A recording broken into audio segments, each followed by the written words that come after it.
April 5th, 1722, Easter Sunday. Dutch explorers are sailing across the South Pacific in search of Australia when they spot land on the horizon. The ship's captain, this Dutch explorer, Captain Rohavin, comes across this bit of land in the South Pacific, and he realizes very quickly that this is not Australia. This is much smaller. It's only about 14 miles long.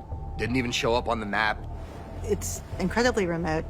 It's 2,200 miles off the coast of Chile. The next closest island is Pitcairn Island, which is 1,300 miles away.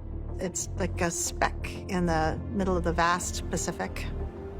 Upon first glance, he's thinking, oh, it's just this barren spit of land. But the crew of Rohavin's ship starts to notice smoke rising from the island. Islanders sail out on canoes to greet the explorers. The captain writes about these people in his logs. He writes that they're built very strong, they're very friendly, they have astonishingly white teeth, they've got these very unique hairstyles. Now, the captain, he starts to realize this island is unlike anything that he's ever encountered before. Europeans were just sort of blown away by what they saw. They come there expecting to find native people maybe scrapping out a living. And you're struck instantly about how is this possible? How could anyone have made any of these statues, much less hundreds of them, on such scale? Doesn't seem possible. The islanders call them Moai. They're found nowhere else in the Pacific and nowhere else on Earth. These 1,000 statues that mostly are dotted along the landscape on the coastal regions basically represent human figures. Most people often talk about Easter Island as having the heads on the island, that the islanders made these heads and moved them as such. The reality is that all of the heads that we see are parts of full statues that have torsos and arms and bellies, but those parts are buried. There are a variety of Moai out there. Some that are very tiny, others that are almost 7 stories tall. Their sizes, although they range in how big and fat they are, the more average size is about 14 to 15 feet tall and somewhere around 10 to 20 tons in weight. So we have this contrast between a place where we'd expect to find nothing, but to find some of the most spectacular archaeology in the world. In his logs, Captain Rohavin writes about these marvels that are these statues. He writes, quote, "These stone figures caused us to be filled with wonder, for we could not understand how it was possible that people had been able to erect them." Whenever we see these types of construction projects that we know are intergenerational and are massive on a social scale, we have to ask the question, what is the meaning? Clearly, the scope, the amount of work that went into making these statues shows that they're important and they're worth our investigation. For hundreds of years, researchers have been trying to uncover the secrets behind Easter Island's iconic statues and the people who built them. Some say that in order to understand the legend and the origin of the Moai, you have to go back even further and try to understand the origin of the Rapa Nui in the Marquesas Islands. Legend has it that the king of the Rapa Nui is compelled to move his people from the Marquesas Islands to this new island in the South Pacific based on a wise man's dream. But perhaps it is possible that there are other factors at play here, ones that go beyond the scope of human imagination.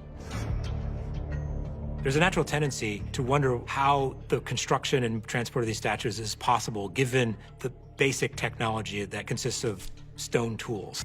You look at these things, you think, well, how could such a small number of people with such limited technology possibly have crafted these gigantic things and moved them? According to oral tradition, the Moai were carved by a highly skilled group of artisans. But some theorists suggest that there had to be a more advanced culture involved in their creation.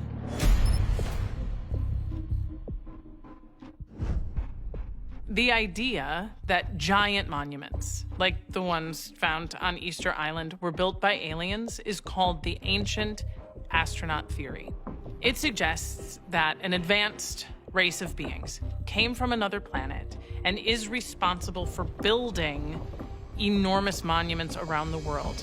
Great pyramids, the Sphinx, and other giant monuments. What's really interesting is that all over the Marquesas Islands, which is where those 7 outward-facing Moai are looking, there are several figures of their sky god Tiki who looks very alien-esque.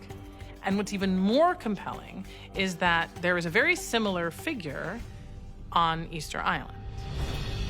People who ascribe to this ancient astronaut theory point to a central and important figure in Rapa Nui religious culture, Makemake, who is the supreme being. He's the creative force.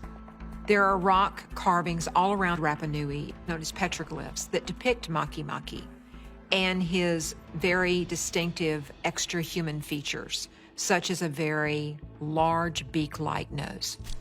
Some believers say that these non-human features are really proof that the Rapa Nui had encountered some alien civilization that had a very advanced form of engineering. When we see these megalithic structures all over the planet, you have to wonder, how did an ancient civilization, using only primitive tools, even pull it off?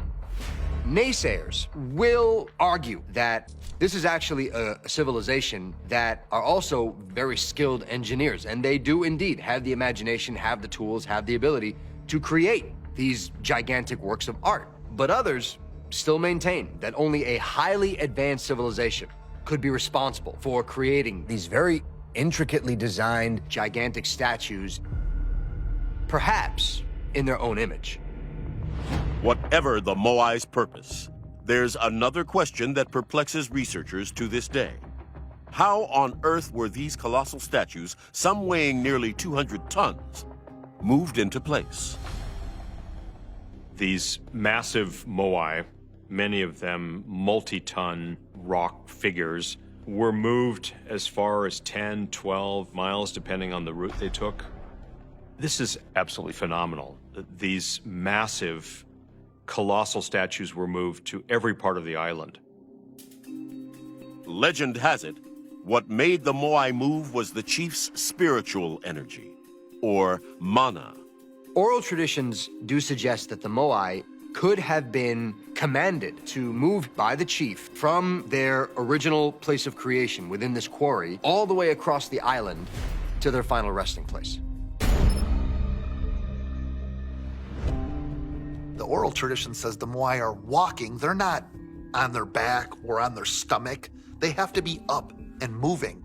So now, this is in the 80s. This idea of how the statues moved really starts to dominate the archaeological community. Everyone wants to try to figure this out. Pavel, a Czech engineer, was really intrigued by this idea that they could have been moved in a standing position and built some replicas in Czechoslovakia and showed that it was possible for a statue to be moved in an upright fashion. And he also replicated that experiment on the island in the 1980s, where he took an actual statue in an upright position and by a series of ropes, rotated it back and forth, sort of swivel fashion, and he could make it move forward. His approach was much like the way in which many people move a refrigerator from one side of a kitchen to another, sort of tipping it back and forth and shuffling it along. And the statue was moved in this way, over flat ground in a slight incline. And he was able to do it rather well for short distances. But the Rapa Nui had a much more difficult path to tread, upwards of 12 miles over challenging terrain. One thing that I find fascinating was their creation of the Araote Moai, which translates to the Moai Road. It almost looks like a spider web leaving the quarry with all of these individual roads where most likely the land was leveled and rocks were put on the side of these roads. From looking at construction methods that are used by other ancient civilizations around the world, there is certainly more than one way to move a